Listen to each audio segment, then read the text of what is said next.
про транспортный хаб и то, что Осетия имеет потенциал, я еще слышал, по-моему, это там 2010 год был, эта тема, она вот всегда была, но была проблема с тем, чтобы найти инвестора. Сразу после введения масштабных санкций против России, вот мы на тот момент, я уже, по-моему, она не была депутатом парламента, с Маргаритой Куловым, экономистом, мы с ней разговаривали на эту тему, и лейтмотив этого разговора был такой, что вот после всех этих санкций вряд ли на Кавказ придет какой-то инвестор вкладывать миллиарды рублей, чтобы вот развивать транспортно-логистический хаб. И как бы на этой теме поставили крест. Так сложилась ситуация, что торговые потоки, вот это серый импорт, обход санкционки через Казахстан, Грузию, другие страны, просто расположил все так, что вот эта тема снова заиграла. И я этот вопрос задавал еще главе, по-моему, каждую прямую линию я этот вопрос задаю.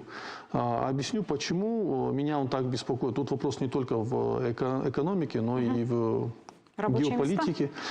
Рабочие места, 8 тысяч рабочих мест – это колоссальная цифра. Электроцинк столько не давал.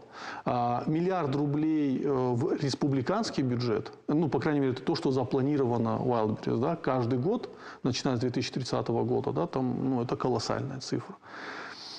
Wildberries становится якорным инвестором в том, что будет, понятно, что этот хаб, вокруг Wildberries выстроится инфраструктура, и за ней уже пойдут другие компании.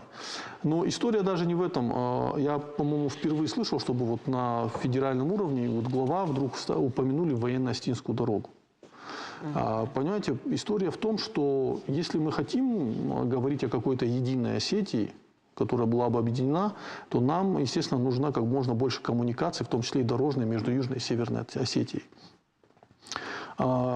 В 90-е годы, во времена, когда шел спирт, его, я напомню, везли через военно-Остинскую дорогу через Мамисон.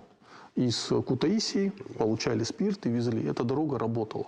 Она до сих пор есть, но она в ненадлежащем состоянии. Вот транспортный хаб в Осетии, да, он сразу поднимает вопрос доставки грузов.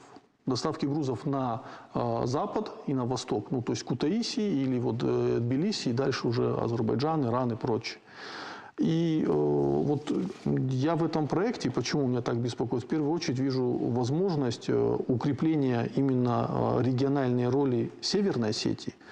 И когда вопрос станет, рано или поздно он станет о переговорах с Грузией, о нормализации отношений с Южной Осетией, да, у нас должна быть сильная переговорная позиция.